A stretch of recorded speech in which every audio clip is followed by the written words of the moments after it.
रात को 2:30 बजे शशिकांत के मोबाइल की घंटी बजी और नींद में ही उसने फोन उठाया। सामने से उन्हें फैक्ट्री सिक्योरिटी हेड राहुल की आवाज आई।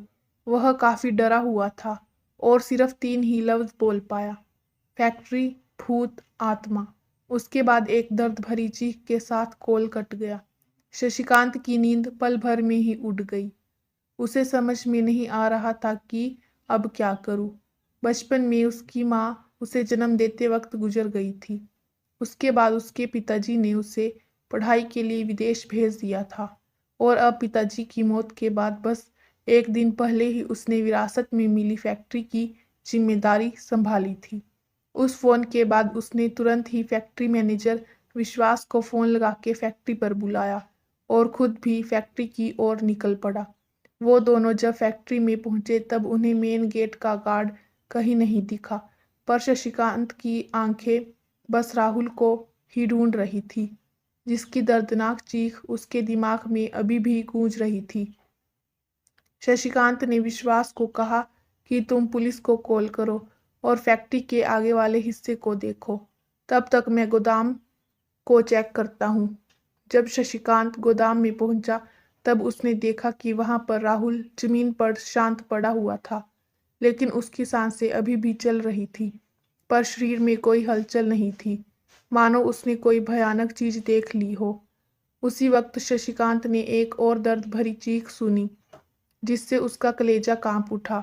वह चीख थी मैनेजर विश्वास की।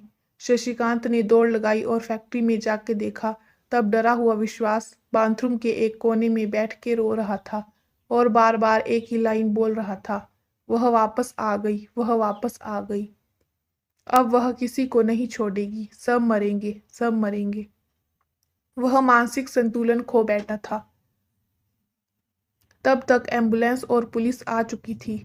शशिकांत ने पुलिस आने के बाद उनको अपना बयान दिया और घर के लिए रवाना हो गया, पर जाते वक्त उसे एक बात महसूस हो रही थी कि वह अकेला नहीं है, कोई तो उसके साथ चल रहा है। वो जब कार के पास पहुंचा तब कार का एक दरवाजा खुला था। उसे अच्छी तरह से याद था कि उसने कार के सभी दरवाजे लॉक किए थे। शशिकांत को कार चलाते वक्त कार की पिछली सीट पर किसी के होने का एहसास होने लगा।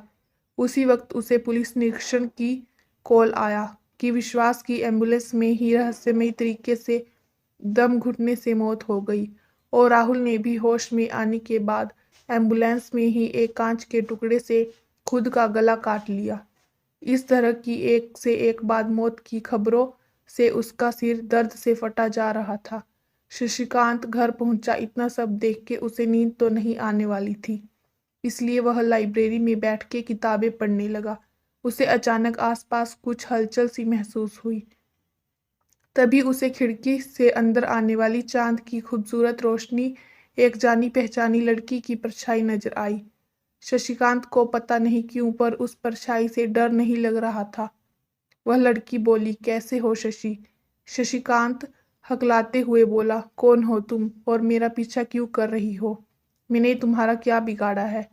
वह बोली, मैं वही हूँ जिसके साथ तुम्हारी बचपन की कुछ सुनहरी यादें हैं, जिसके साथ कल तुम स्कूल जाया करते थे, पूरा दिन हम सभी साथ बिताया करते थे। क्या तुम मुझे भूल गए?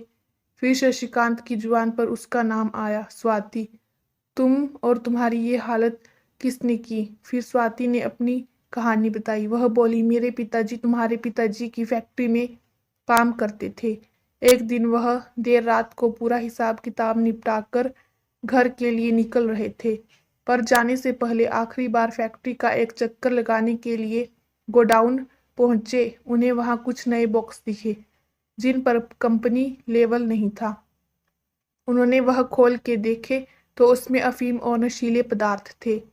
किसी की आवाज़ सुन के वह वहीं छुप गए तो वहां तुम्हारे पापा और कंपनी के डायरेक्टर आए। तब मेरे पिताजी को पता चला कि कंपनी में ड्रग्स का काला कारोबार होता है। उन्होंने पिताजी को उस रात पकड़ लिया और मारकर कंपनी के पीछे गोदाम में दफना दिया। मरने से पहले मेरे पापा ने ये बात मुझे फ़ोन पर बता दी थी और जब मैं पुलिस को लेकर कंपनी में पहुंची, लेकिन पुलिस भी उनके साथ मिली हुई थी। उन्होंने मुझे भी उसी जमीन में दफना दिया जहां पर मेरे पापा को दफनाया था। और आज मैंने और मेरे पिताजी ने सबको खत्म करके बदला पूरा कर लिया है। पर हमारी आत्मा को मुक्ति नहीं मिल सकती, क्योंकि मेरे 6 साल का छोटा भाई विशाल का इस दुनिया में अब कोई नहीं है। वो अनाथालय में दिन काट रहा है। इसलिए मैं मदद के लिए तुम्हारे पास आई हूँ, क्योंकि मैं जानती हूँ तुम एक अच्छे इंसान हो। शशिकांत ने कहा कि मैं मेरे पिताजी की गलती कभी सुधार नहीं सकता, पर हमारी बचपन की दोस्ती की खातिर मैं तुम्हारे छोटे भाई की जिम्मेदारी स्वीकार करता हूँ और तुम्हें वादा करता हूँ मैं तुम्हारे भाई को पढ़ा लिखा कर एक अच्छा इंसान बनाऊंगा। उसके बाद स्वाति और उसके पिताजी की आत्मा को मुक्ति मिल गई। दूसरे ही दिन शशिकांत ने कंपनी के सारे गलत बिजनेस बंद करवा दिए और उस अनाथालय से विशाल को गोद ले लिया।